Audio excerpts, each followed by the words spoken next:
하나님 말씀은 욥기 12장입니다. 욥기 12장 1절부터 25절까지 말씀 교독하겠습니다.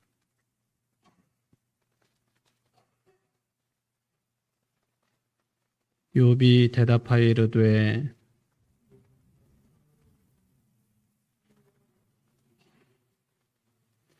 나도 너희같이 생각이 있어 너희만 못하지 아니하니 그 같은 일을 누가 알지 못하겠느냐.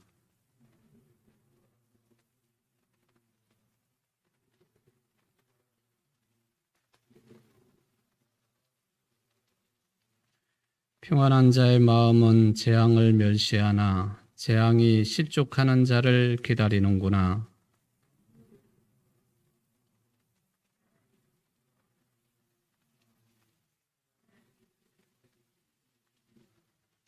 이제 모든 짐승에게 물어보라. 그것들이 네게 가르치리라. 공중의 새에게 물어보라. 그것들이 또한 네게 말하리라.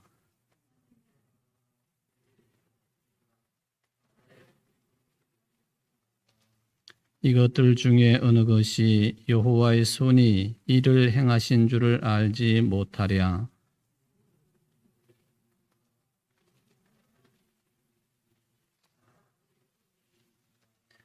입이 음식의 맛을 구별함 같이 귀가 말을 분간하지 아니하느냐.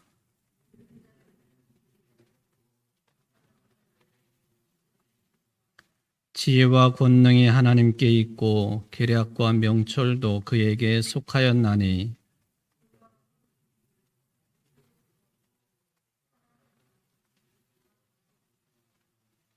그가 물을 막으신즉 곧 마르고 물을 보내신즉 곧 땅을 뒤집나니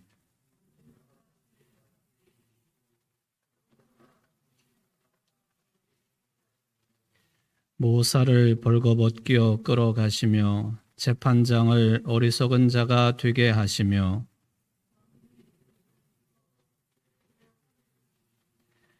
제사장들을 벌거벗겨 끌어가시고 권력 있는 자를 넘어뜨리시며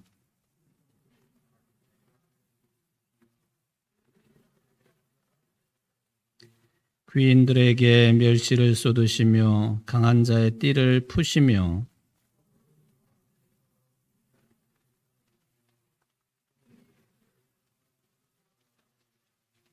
민족들을 커지게도 하시고 다시 멸하기도 하시며 민족들을 널리 퍼지게도 하시고 다시 끌려가게도 하시며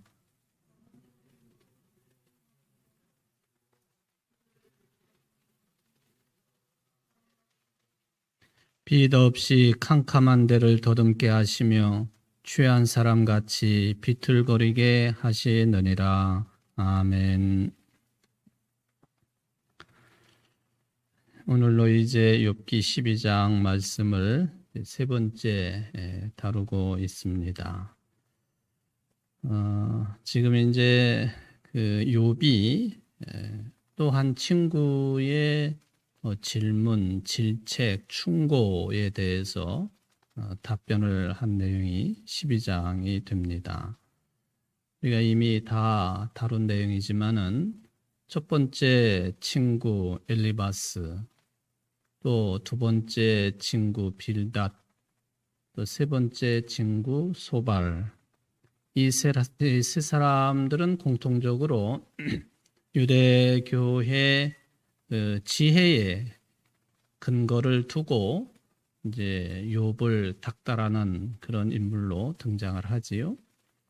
네, 지난 시간에 마지막 부분에 잠깐 언급을 했지만, 그리고는 마지막에 등장하는 사람은 뭐 나이로 보면은 제일 젊은 층에 속한다라고 평가가 되어지는데, 엘리후라고 하는 젊은 친구가 등장해서도 욥에게 어찌 보면은 비슷한 그런 내용으로 충고하는 것 같은데 좀 이제 차원이 다른 그런 내용을 말하고 있습니다.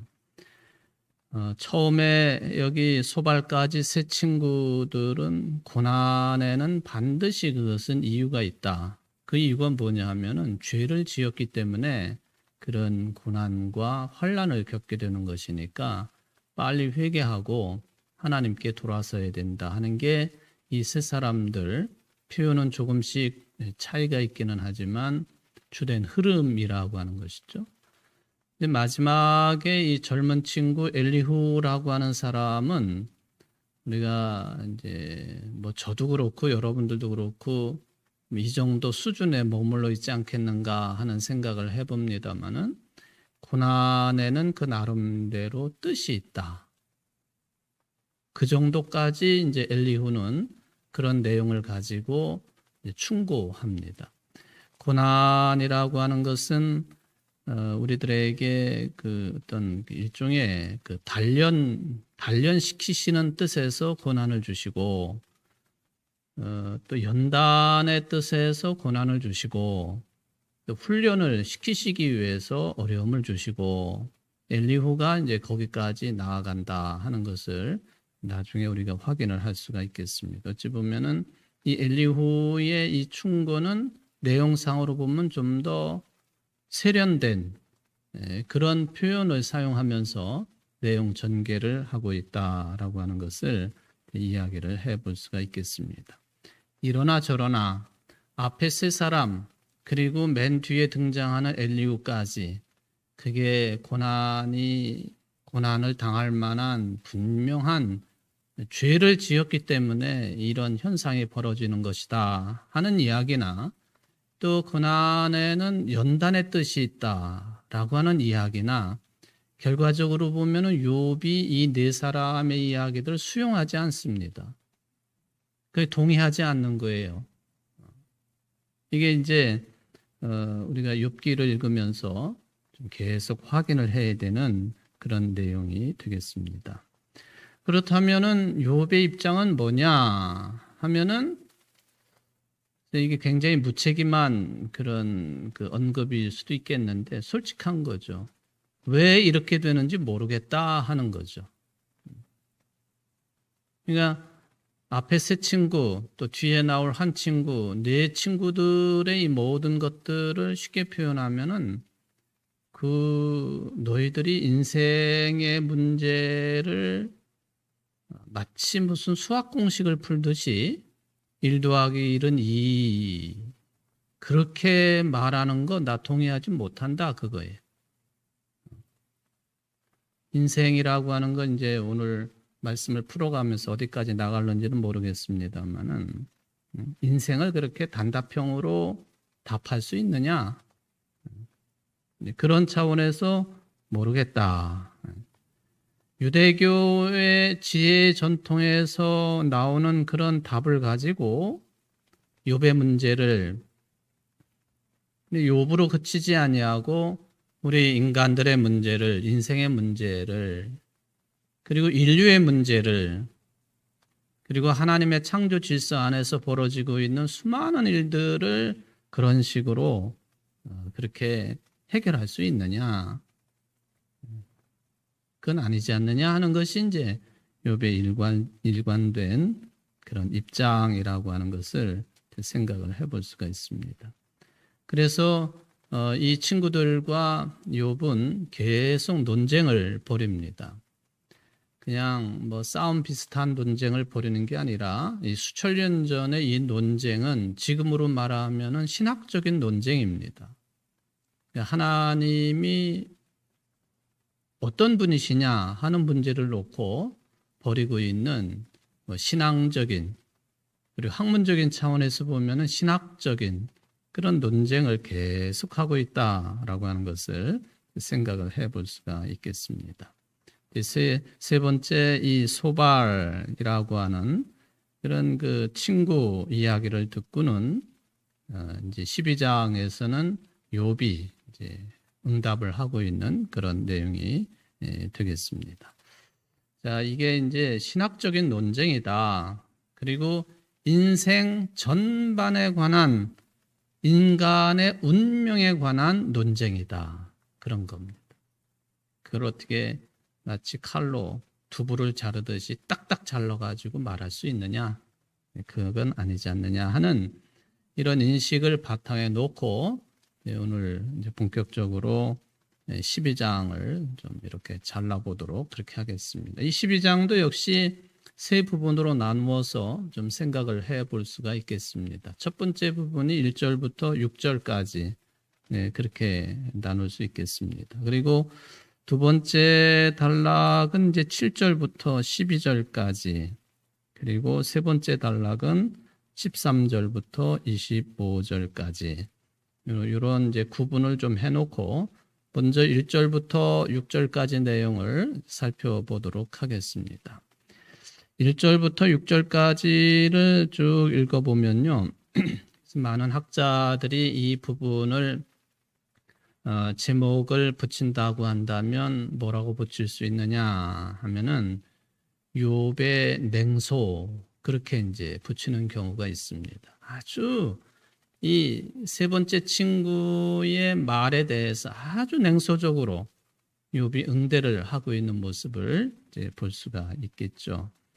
욥은 이 세 번째 친구의 이 말들에 대해서 뭐 그럴 수 있지, 또는 뭐 아주 여린 마음을 가지고 순진하게 거기에 응대하는 게 아니고 아주 격하게, 어찌 보면은 감정적으로 대하는 것이 아닌가 할 정도로 아주 격하게, 그리고 강력한 어조를 가지고 응대를 하고 있는 모습을 볼 수가 있겠습니다. 뭐 그렇게까지 할 필요가 있겠는가 하는 느낌이 들 정도로 1절부터 6절까지가 우리에게 그런 느낌을 줍니다. 그냥 편한 대로 이야기하지 뭘 이렇게까지 이야기할 필요가 있겠는가 하는 느낌을 받는다 하는 거예요. 욥이 이런 문제를 좀 전에 말씀을 드린 것처럼 이거 그냥 밀려서는 안 되겠다 하는 그런 입장에서 강력하게 지금 대처를 하고 있다 하는 것을 생각해 볼 수 있습니다. 그래서 이게 신학적인 논쟁이라 그렇게 이제 해석이 가능한 거예요. 여러분들 신학적인 논쟁이라고 하는 부분, 예를 들면 이단들하고 뭔가 대결 구도가 형성이 된다라고 할 때에 그래, 그럴 수 있지 뭐. 이단 너희들이 주장하는 거 그건 뭐 인정할 수도 있지. 그렇게 합니까? 절대 그렇게 할 수가 없잖아요. 설령 이단이 주장하는 내용들이 조금 그럴 수도 있겠다 싶어도 그렇게 말 안 하는 거예요. 그러면은 끌려 들어가는 거죠. 그러니까 이단하고 대화를 할 때는 아주 마음을 단단히 하지 않고서는 대화하기가 어려워요. 이 세 친구들을 제가 이단이라고 치는 게 아니고요. 태도나 어투나 이끌어가는 방식이나 이런 게 비슷할 수 있다는 거예요. 보세요. 신천지나 또 뭐 구원파나 이런 사람들 보면요. 딱딱 잘라서 얘기하거든요. 어쩌면 단답형처럼 요 질문을 하면 이 대답을 해야 되고 저 질문을 하면 요 대답을 해야 되고 아주 카테고리가 딱 정해져 있어요. 밀리면 끝장나는 것이기 때문에 그래서 이런 대화 속에서는 타협이라고 하는 게 여지가 없어요. 타협의 여지를 주면은 그는 이제 흘러내리는 것이기 때문에 그런 거예요. 중도적인 입장, 그것도 있을 수 없어요. 그러니까 기독교가 313년에 콘스탄틴 대제에 의해서 일종의 이제 공식적인 종교로 인정을 받지 않습니까? 그 뒤로부터 아주 계속된 논쟁이 벌어집니다. 제일 중요한 내용이 뭐냐 하면은 늘 말씀을 드리지만은 하나님에 대한 신앙 고백보다도 더 예민한 부분이 뭐였느냐 하면은 예수님이라는 분이 도대체 누구냐 하는 거였었어요. 그러니까 사도신경에서도 예수님에 관한 내용이 대부분 아니에요. 그만큼 치열했다는 거예요. 그 논쟁이.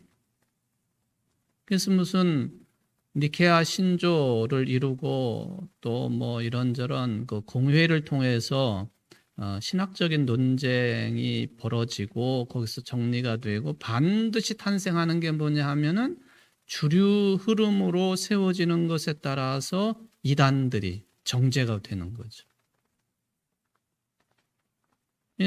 이 부분은 여기 이제 그 욥의 친구들과 욥과의 논쟁도 비슷한 흐름이라고 저는 보고 있는데, 기독교의 교리 그리고 우리가 지금 신앙 고백의 일반적인 내용으로 가지고 있는 이런 내용들도 그냥 쉽게 형성된 게 아니라는 거죠.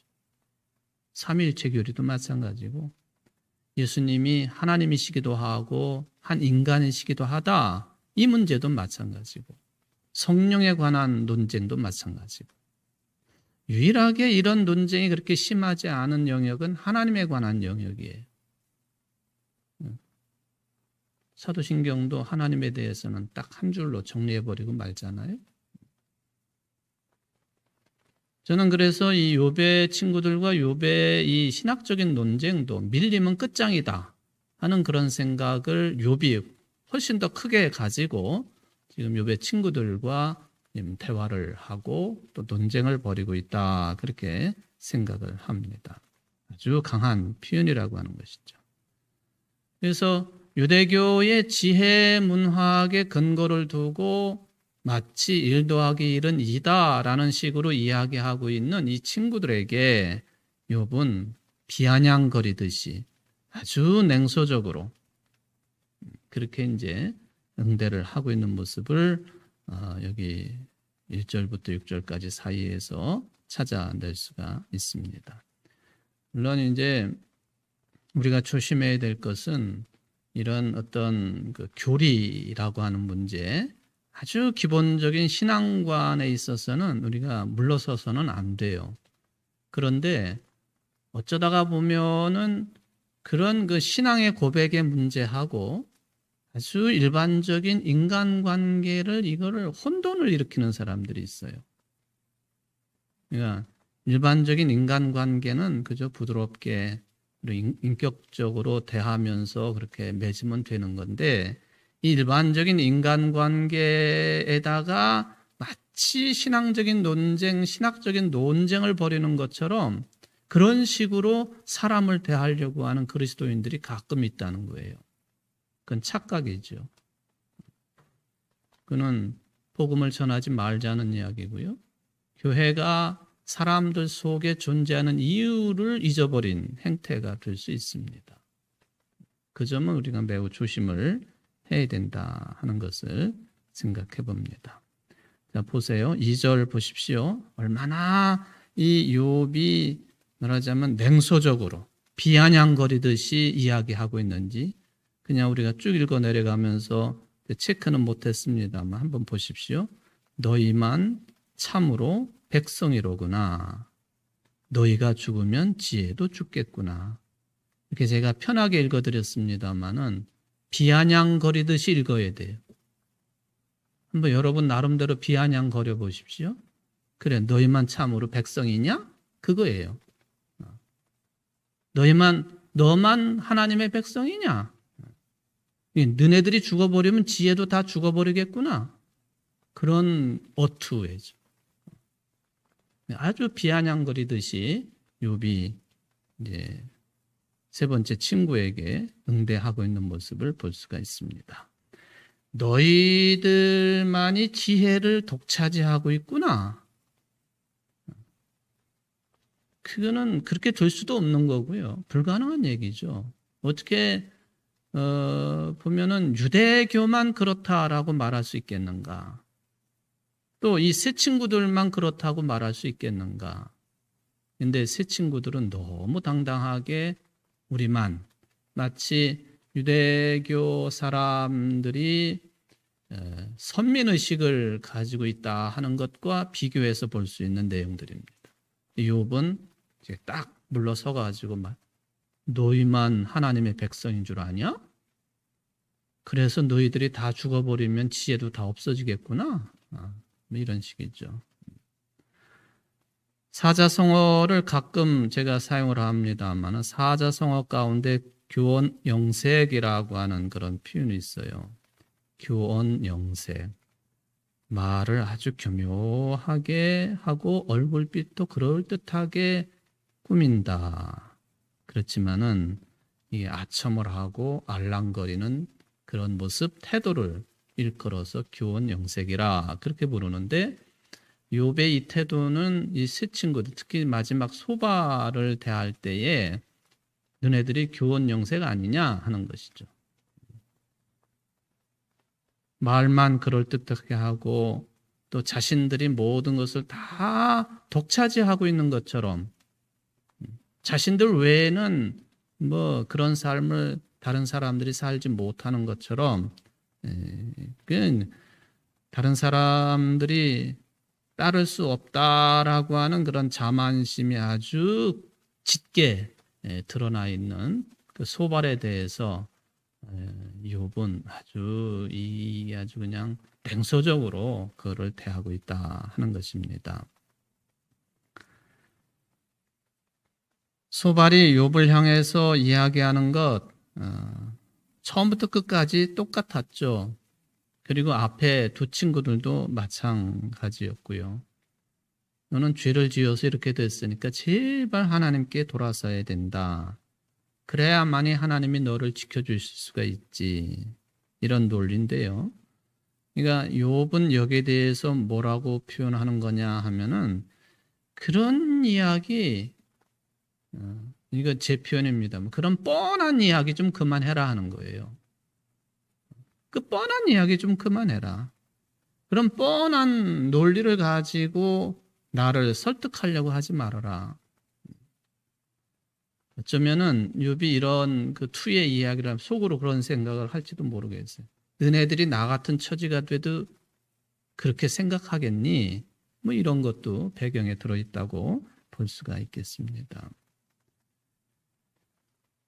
이런 그 표현과 대목 속에서 우리가 좀 신앙적으로 두 가지만 좀 확인을 해볼 수가 있겠는데요.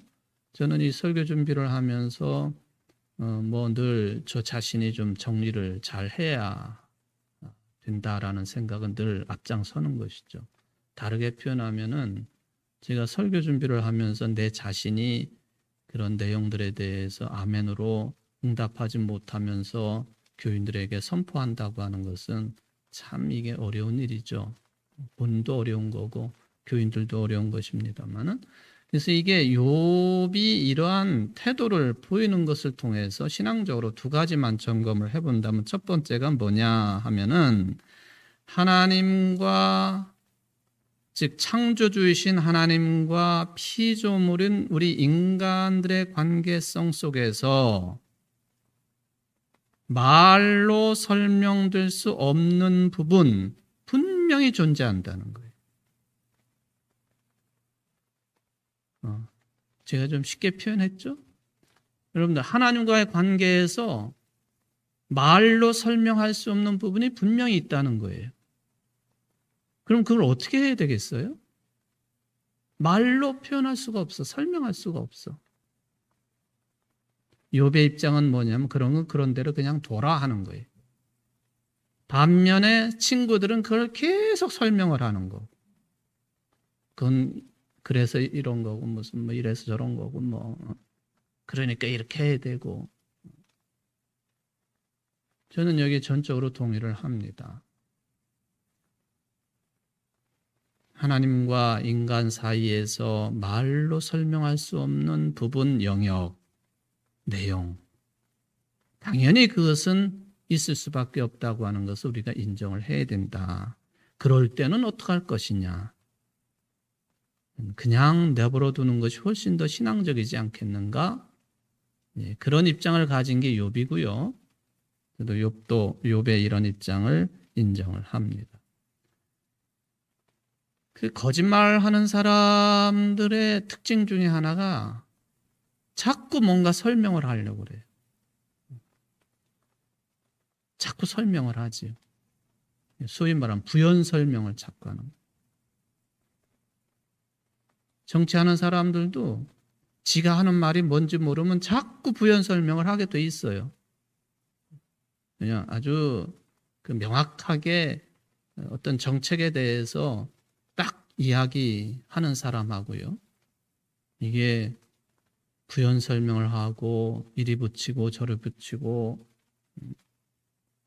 맞나 틀리나 하고 뒤돌아보고 하는 거, 이게 엉뚱한 거죠. 자꾸 말을 붙이는 거, 자꾸 설명하는 거. 그러면 그럴수록 그건 클리어하지 못하고 함정에 빠질 가능성이 훨씬 많은 것입니다. 욥의 친구들이 욥의 고난에 대해서 자꾸 설명을 하잖아요. 아주 애를 씁니다. 잘못한 게 있으니까 그렇다. 돌이켜라. 단련, 훈련의 기간이다. 참고 견뎌봐라.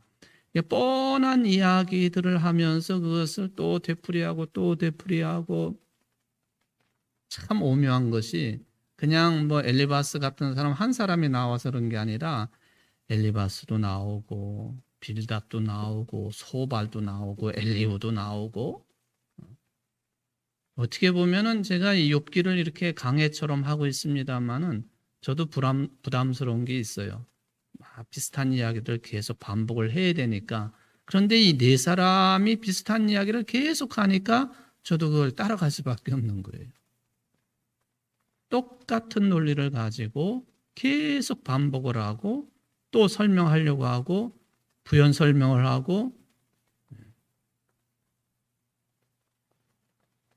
하나님과의 관계가 그런 식으로 해결될 수 있느냐? 아니라는 것이죠. 마지막 부분에 가보면은 하나님이 말씀을 하실 때에 욥이 확실한 결론을 마치 이 네 친구들이 이렇게 저렇게 이야기하는, 그거는 그네들이 가지고 있는 결론이거든요. 정리된 결론이에요. 그렇게 욥이 그렇게 됐느냐? 아니에요. 결론적으로 말하면 욥은 유대교의 지혜 전통으로 해결할 수 없는 운명이라고 하는 것에도 불구하고, 그리고 자신의 모든 논리나 인식으로 이 참 설명할 수 없는 그것들을 해명은 못해도 제일 중요한 게 뭐냐 하면은 처음부터 나오는 내용입니다만은 하나님을 향한 믿음을 버리지 않았다 하는 것이죠. 이게 이제 욥기를 통해서 우리가 아주 큰 줄거리로 붙잡아야 되는 건데요. 내가 다 설명을 하지 못했어도, 해명을 하지 못했어도, 해결할 수 없는 운명에 떨어져 있음에도 불구하고 그것 때문에 하나님을 버리거나 하나님께 대한 믿음을 그를 내팽개치거나 하지 아니하고 믿음을 버리지 아니했다. 이게 뭐냐 하면요, 친구들이 주장하고 있는 유대교의 지혜 전통 그 위로 올라서는 단계라는 거예요. 이거를 우리가 이제 욥기를 통해서 배울 수 있다고 한다면, 그리고 내 것으로 체득할 수 있다고 한다면 우리의 신앙의 단계가 그만큼 높이 올라선 것이다. 소위 말하면 이스라엘 사람들의 신앙의 성장을 이루는 아주 주요한 계기를 마련해 준 사람이 욥이고, 그 내용이 욥기라 하는 거예요. 어린아이와 같은 신앙 수준에 머물러 있던 그 신앙이 한 단계 올라선 겁니다. 지금. 성숙을 향해 가고 있다. 우리 유명한 말씀, 최근에 이제 이 말씀을 계속 제가 인용을 합니다만, 신약 성경 한번 넘어가 볼까요? 에베소서 4장 말씀입니다.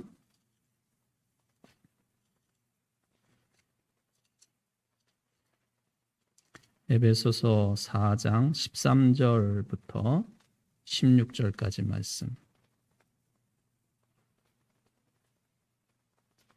같이 읽어봅시다.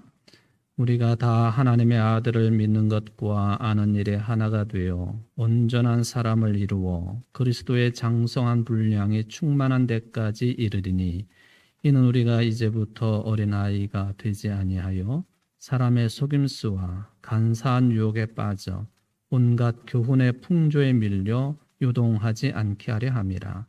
오직 사랑 안에서 참된 것을 하여 범사에 그에게까지 자랄지라. 그는 머리니 곧 그리스도라.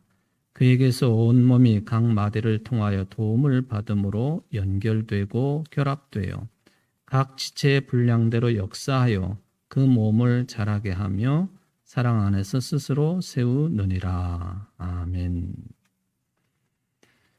여기는 이제 에베소 지역 교인들에게 보낸 바울의 편지입니다만은 물론 이제 이 세 친구들의 이런 이야기들이 쓸데없다 제가 그렇게 표현하는 건 절대로 아닙니다. 그 단계를 넘어서야 된다 하는 그런 차원의 말씀이죠. 어찌 보면은 사람의 속임수, 간사한 유혹, 온갖 교훈의 풍조, 이것이 이제 유대교의 지혜 문학을 가리키는 용어라고 볼 수가 있겠는데요. 거기에 머무르지 말아라.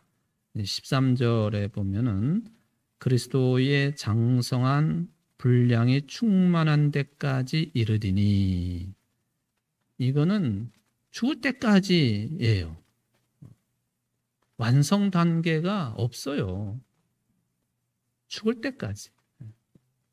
하나님이 나를 부르실 때까지 계속 가야 되는, 계속. 우리는 패배주의를 이야기하는 게 아니라 우리 그리스도인들의 이 신앙의 입장은 항상 그래서 겸손해야 돼요.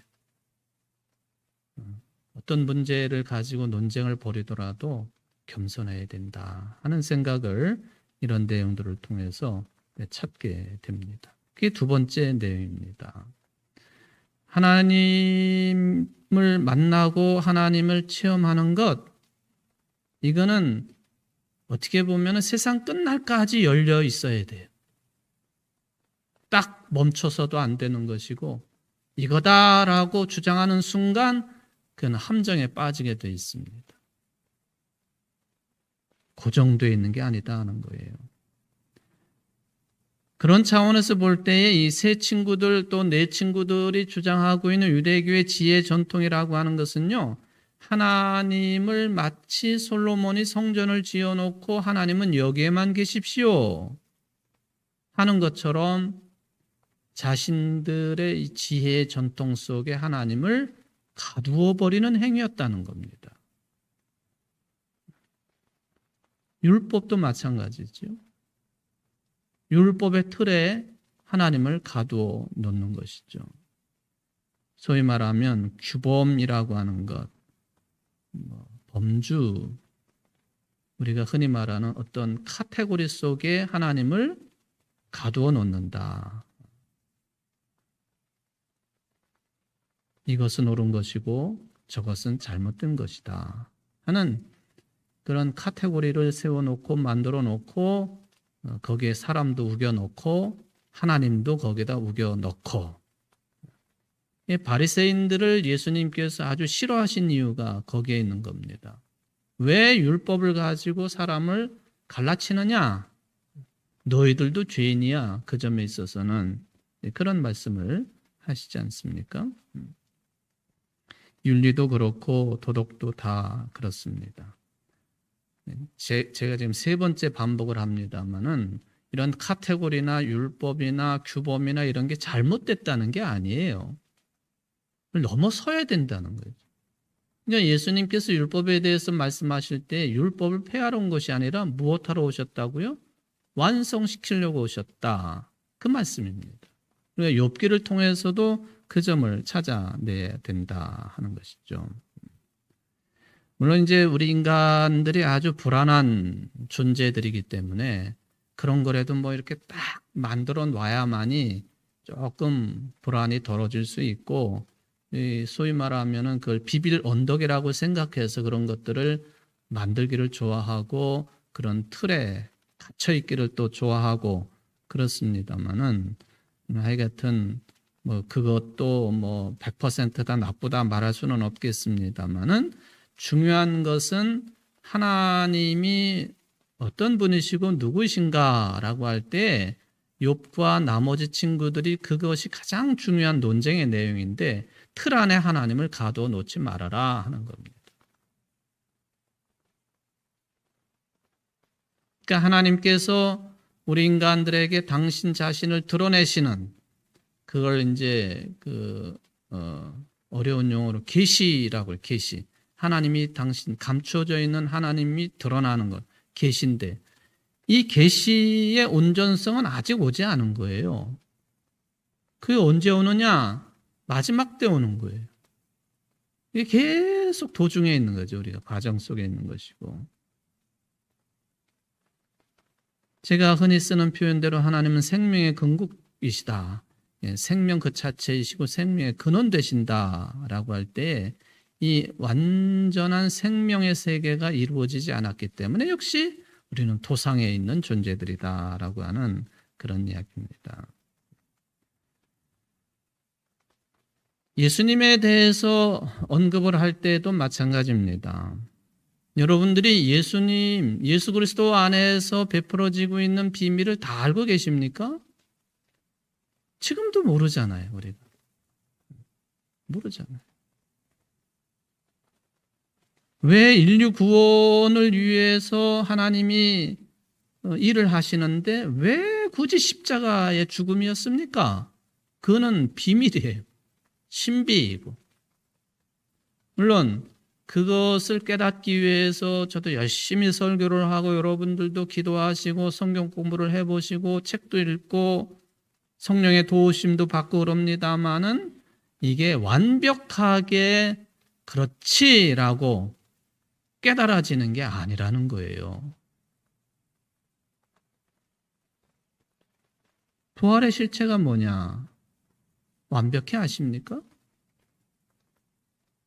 예수님이 다시 재림하신다는 게 뭐냐? 완벽하게 아십니까?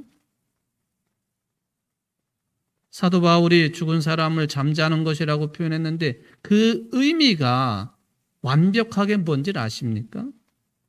마지막 때 천사장의 호령과 나팔 소리가 더불어서 다시 깬다고 하는 이 상징적인 이 개념으로서의 하나님의 나라의 완성, 부활, 솔직히 말해야죠. 우리가 다 알지 못합니다. 다 알지 못합니다.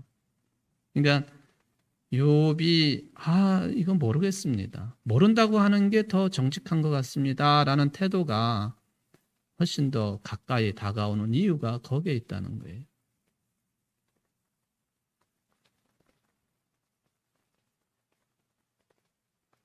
아직 완성의 때가 오지 않았다. 우리가 종말을 향해서 지금 향하고 있다 하는 그 말씀이 되겠습니다. 우리들이 확실하게 할 수 있는 것은 뭐냐 하면은 예수 그리스도를 통해서 우리들이 하나님을 온전하게 알게 되는 그런 과정 속에 들어와 있고 또 예수님에게서 일어났던 모든 사건들을 통해서도 역시 우리는 그 하나님께 가까이 가고 있다고 이것만은 분명하고 확실한 거예요. 아까 우리가 에베소 4장 말씀을 읽었습니다마는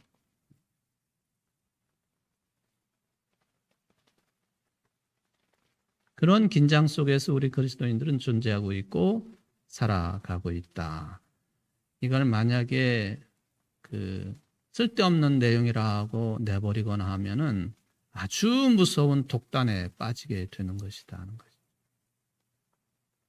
독단에 빠진다는 게 얼마나 무서운지 아십니까? 또 신앙의 외골수에 빠진다고 하는 것. 뭐든지 다 품으라 그런 이야기가 아니라 상종하기가 어려운 인물이 될 가능성이 많다 하는 것을 생각해 볼 수 있습니다. 여러분, 그런 차원에서 우리 인간의 현실의 삶 속에서 완벽한 거는 있을 수가 없어요. 그걸 우리가 받아들여야죠. 우리가 그냥 살아가는 데 있어서도요, 완벽주의자들이 굉장히 피곤하게 살지 않습니까? 참 피곤한 거죠. 본인 자신도 피곤하지만 다른 사람도 그렇게 평가를 하기 때문에 다 피곤할 수밖에 없는 거예요. 그러면은 하나님께서 우리에게 그런 피곤함을 좀 덜어주시는 것이 아닌가 하는 생각을 이 욥기를 읽으면서 가지게 됩니다.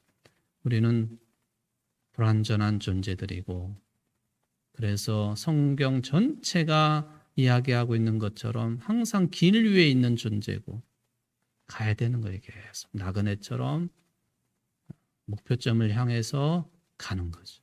이걸 소위 말하면 종말론적인 삶이라고 그러는 거죠.